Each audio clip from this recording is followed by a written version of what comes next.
Rabbi shrah li syadri wa yassir li amri wahlul 'uqdatam min lisani yafqahu qawli. Di Madrasah Syekh Abdul Qadir Al-Jilani rahmatullah alaih memberikan nasihatnya pada tanggal 9 Jumadil Akhir 545 Hijriah sebagai berikut. Diriwayatkan dari Nabi Shallallahu Alaihi Wasallam bahwa sesungguhnya telah datang kepada beliau seorang laki-laki, kemudian laki-laki itu berkata kepada beliau, "Sungguh, aku mencintaimu karena Allah Subhanahu wa Ta'ala." Maka beliau bersabda kepadanya, "Ambillah bencana fakir sebagai pakaian." Persyaratan bagi orang yang mencintai haruslah mau mengikuti dan setia kepada yang dicintai. Perhatikanlah Abu Bakar As-Siddiq radhiyallahu anhu. Ia menyerahkan seluruh hartanya kepada Rasulullah Shallallahu Alaihi Wasallam dan dengan setia menemani beliau. Itulah bukti cintanya kepada Rasulullah Shallallahu Alaihi Wasallam. Ketika seorang diri maupun ketika di tengah orang banyak, ia sangat mencintai beliau. Sedangkan engkau mengaku cinta kepada orang-orang saleh, wahai pendusta, tetapi kenyataannya engkau menyembunyikan hartamu dari mereka. Padahal engkau ingin berdekatan dan menemani mereka. Jadilah orang yang berakal. Sesungguhnya cinta seperti ini adalah cinta yang penuh kedustaan. Seorang pencinta tidak akan menyembunyikan sesuatu dari yang dicintainya. Bahkan ia akan mengutamakan kekasihnya di atas segalanya. Ketahuilah bahwa kefakiran itu selalu menyertai Nabi Shallallahu Alaihi Wasallam. Itulah sebabnya beliau bersabda, "Al-faqru ashra'u ila man yuhibbuni min syailil ma'i ila muntaha." Fakir itu lebih cepat datang kepada orang yang mencintaiku daripada mengalirnya air ke tempat berhentinya. Berkata Aisyah radhiyallahu anha, "Dunia sangat mahal datang kepada kami ketika Rasulullah Shallallahu Alaihi Wasallam masih bersama kami. Ketika beliau wafat, dunia seperti datang berlimpah kepada kami. Dengan demikian, sanggup menerima kefakiran adalah syarat mencintai Rasul Sallallahu Alaihi Wasallam, dan sanggup menerima bencana adalah syarat mencintai Allah Subhanahu wa Ta'ala." Berkata sebagian ahli sufi, agar orang tidak mengaku mencintai Allah Subhanahu wa Ta'ala dengan pengakuan yang dusta, munafik, dan ria, maka bala itu memang dikaitkan dengan kewalian. Hendaknya engkau bertaubat dari pengakuanmu dan kedustaanmu itu. Jika engkau mau datang dengan jujur, engkau tidak perlu merisaukannya. Jika tidak, engkau tidak bisa mengikuti kami. Engkau jangan bersikap sombong.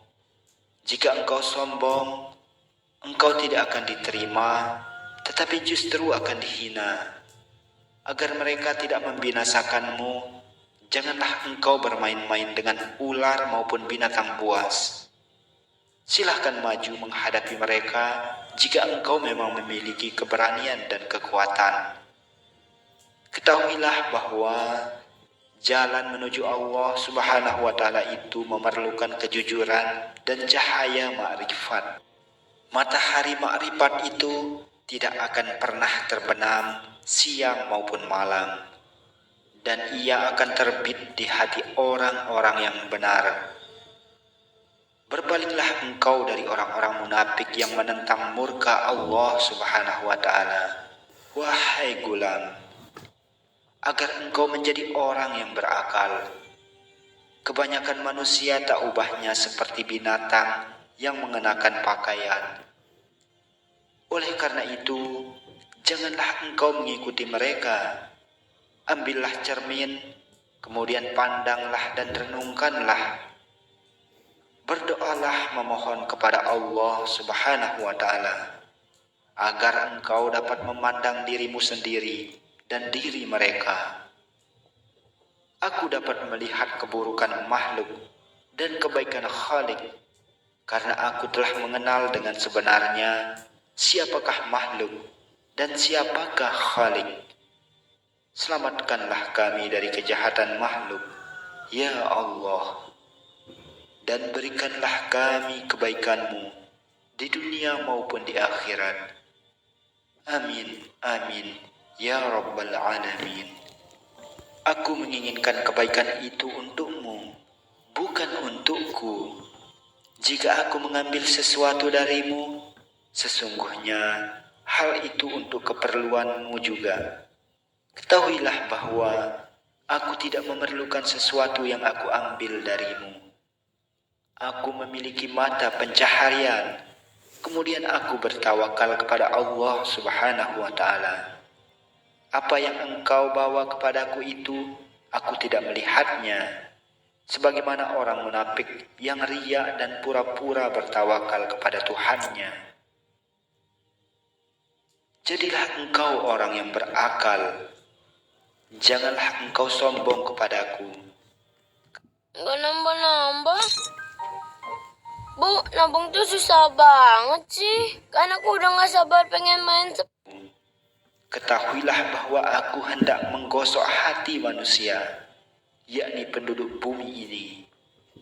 Karena memperoleh petunjuk Allah Subhanahu wa Ta'ala, aku tahu siapakah orang yang baik dan orang yang buruk di antara kalian. Ikutilah aku jika engkau ingin sukses. Aku akan melakukan sesuatu, yakni membersihkan nafsu, watak, keinginan, syaitan dan musuh-musuhmu. Aku juga akan membersihkan kawan-kawan burukmu. Hendaknya engkau meminta tolong kepada Tuhanmu untuk menghadapi musuh-musuhmu itu. Adapun yang mendapat pertolongan adalah orang-orang yang sabar ketika menghadapi mereka. Dan orang yang diserahkan kepada mereka adalah orang yang terhina. Meskipun ujian itu banyak, tetapi yang menurunkannya hanya satu. Meskipun penyakit itu banyak, tetapi tabibnya hanya satu. Serahkanlah dirimu kepada dokter, wahai orang-orang yang hatinya sakit. Mengenai apa yang dilakukan terhadapmu, janganlah engkau berprasangka buruk terhadapnya. Sudah barang tentu dia lebih tahu mengenai dirimu daripada engkau sendiri. Oleh karena itu, diamlah engkau di hadapannya. Janganlah engkau membantah, agar engkau melihat kebaikan dunia dan akhirat. Keadaan para wali itu selalu diam. Mereka tidak bergerak, dan mereka merasa takjub. Setelah lama dalam keadaan seperti itu, kemudian Allah Subhanahu wa Ta'ala menjadikan mereka dapat berbicara seperti membuat bicara benda mati. Mereka tidak berbicara pada hari kiamat, kecuali pada saat Allah Subhanahu wa Ta'ala membuat mereka berbicara. Mereka tidak mau menengadahkan tangan dan tidak mau mengambil, kecuali jika diberi. Sesungguhnya hati mereka telah bertemu dengan hati para malaikat.